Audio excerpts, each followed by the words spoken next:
आज महाराणा प्रताप जयंती है। पूरे देश में देश की धर्म और संस्कृति को पूरी दुनिया में संदेश के जरिए पहुंचाने वाले और अपने रीति रिवाज से, अपनी परंपराओं से पहुंचाने वाले महाराणा प्रताप, द ग्रेट महाराणा प्रताप, उन्होंने क्या संदेश दिया पूरी दुनिया को कि भारत का कोई भी आदमी मर सकता है लेकिन झुक नहीं सकता।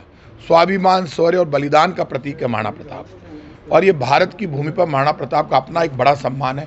हर धर्म जाति के लोग महाराणा प्रताप को इसलिए मानते हैं कि जब भारत के स्वाभिमान की बात थी तब स्वाभिमान के लिए जब महाराणा प्रताप हल्दीघाटी लड़ रहे थे तो उनकी सेना का सेनापति हाकिम का सूरी एक पठान मुसलमान था। जब हाकिम का सूरी युद्ध में मारा गया तो पीर का पठान उनका सेनापति बना। महाराणा प्रताप का संदेश यही किया, हमें धर्म और जाति से ऊपर उठकर प्यार और प्रेम से भारत की मजबूती के लिए काम करना चाहिए। और अब वक्त आ गया जब लोकसभा में बिल लाना होगा कि जो धर्म और जाति के टकराव की बात करते हो उन लोगों के चुनाव लड़ने पर रोक लगाई जाए। तो जो लोग अब सिर्फ धर्म और जाति में टकराव करना चाहते हैं वो लोग देश का भला नहीं कर सकते। महाराणा प्रताप की जयंती के लिए एक ही संकल्प होना चाहिए कि हम सब धर्मों के लोग सबसे पहले तिरंगे को मानेंगे। तिरंगा की क्या सोच है? तिरंगे में सबसे ऊपर केसरिया है। केसरिया का अर्थ है स्वाभिमान, शौर्य और बलिदान। बाद में सफ़ेद है जो शांति और अहिंसा का संदेश देता है। फिर हरा हरियाली और विकास का संदेश देता है। और तिरंगे के बीच में चक्र है जो तिरंगे को सबसे आगे लेकर जाता है, जिसमें केसरिया, सफ़ेद और हरा तीनों मिले हुए हो। वहाँ पे लोग रंगों का झगड़ा करवाना चाहते हैं। हम तीनों रंग मिलकर हिंदुस्तान की खूबसूरती नज़र आती है। तो यहाँ पे रंगों का, धर्म का, जाति का टकराव नहीं होना चाहिए। सबसे पहले हम हिंदुस्तानी हैं। सर, कर्नाटक में तो पूरी तरह बजरंगी चुनाव हो रहा है। तो मैं कब मना कर रहा हूँ? आरती कीजिए हनुमान लला की, दुष्ट दलन रघुनाथ कला की, जाके बरसे गिरवर कापे, रोग दोष जाके निकट न जापे, अंजनी पुत्र माँ बलदाई, संतन के प्रभु सदा साई, देवीरा रघुनाथ पठाए, लंका जारी से सुदिलाए, लंका सुकोट समुद्र सिखाई, जात पवन सुध बाढ़ने लाई, लंका जारी असुर सारे, सिया राम जी के काज सवारे, लक्ष्मण मूर्छित पड़े सकारे, आनी सजीवन प्राण उबारे, पेटी पाताल तोरी जमकारे, अहि रावण की भुजा उखाड़े, बाएं भुजा सुलदर मारे, दाहिनी भुजा संत जन तारे, सुरनर मुनिजन आरती उतारे, जय जय जय हनुमान उचारे, कंचन थाल कपूर लो छाई, आरती करत अंजना माई, जो हनुमान जी की आरती गावे बेसी बेकुंठ परम पद पावे। अरे क्या बात करते हो? वो सुदर्शन चक्र वाला पूरे ब्रह्मांड का मालिक है। भगवान राम के भक्त बजरंगबली, जिनके नाम से अहि रावण को लेकर पकड़ के ला के मार दे, जो रावण के दरबार में जाके श्रीलंका लंका में जाके जिन्होंने आग लगा दी, बजरंगबली का नाम लेकर आप क्या समझते हो भेदभाव कर देंगे बजरंगबली?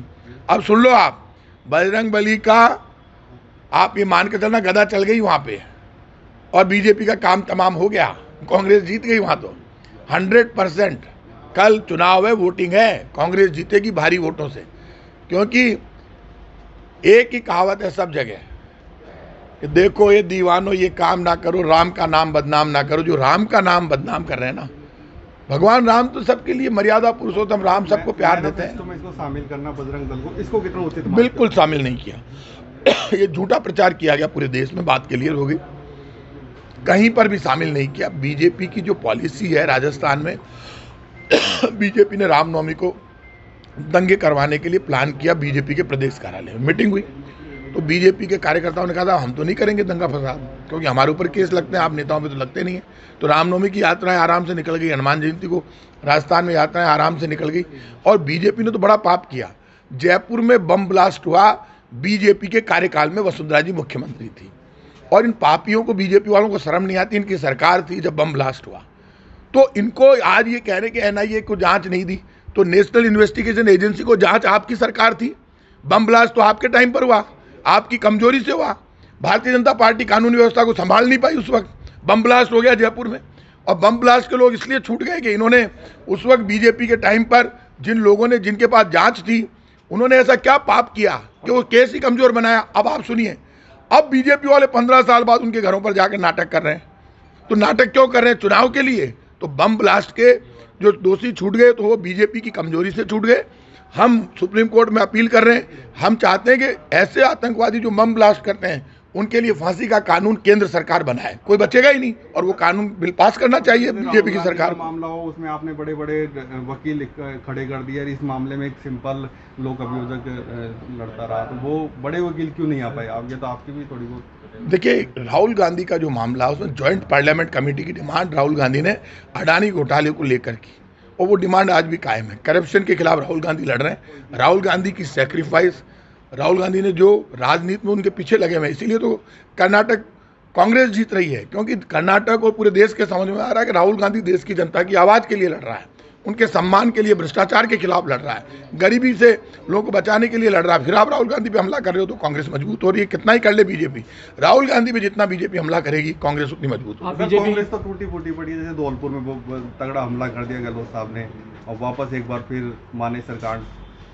देखिए एक बात आप सुन लो, राजस्थान में जब कांग्रेस की सरकार पर संकट आया तब सबसे बड़ी भूमिका हमारी नेता सोनिया गांधी और राहुल गांधी जी की थी सरकार को बचाने। उनके विश्वास पर उन्होंने जो उस वक्त ताकत दी, उन्होंने भेजा, अपने दूत भेज दिए, वेणुगोपाल जी, रणदीप सुरजेवाला जी और अजय माकन जी, वो यहीं बैठे रहे। सोनिया गांधी और राहुल गांधी के चेहरे पर 102 विधायक इंटैक्ट रहे कांग्रेस के साथ। एक भी विधायक 102 विधायकों को कहीं भी इधर उधर नहीं हुए, वो अपने नेतृत्व को देख रहे थे, सोनिया गांधी और राहुल गांधी को। इसलिए उनके चेहरे पर, उनके विश्वास पर और उनके प्रति जो सम्मान है, उसके कारण राजस्थान में कांग्रेस की सरकार बची और 102 विधायक डटे रहे, एक भी इधर उधर नहीं हुआ। 102 विधायकों ने बीजेपी ने सरकार बचाई है। अब उन्होंने जो कहा वो जवाब देंगे। जो मेरी बात है, मेरी आदत है, जो सच है वो मैंने आपको बता दिया।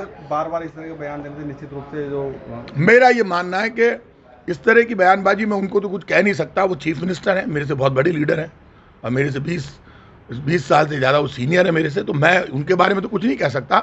लेकिन इस तरह की बयानबाजी कैसे होती है, कब होती है, क्यों होती है, उस पर क्या करना है, वो पार्टी हाईकमांड राहुल गांधी जी, खड़गे साहब और वेणुगोपाल जी देखेंगे। कुछ करना चाहिए उनके खिलाफ, ये सब हाईकमांड देखेगा, हमारो काम को नहीं। मैं बहुत छोटा हूँ। पैसे लेने वाली बात तो उन्होंने कही है कि भाई पैसे कर लो। अब उन्होंने जो बातें कही है वो टीवी पर आ गई।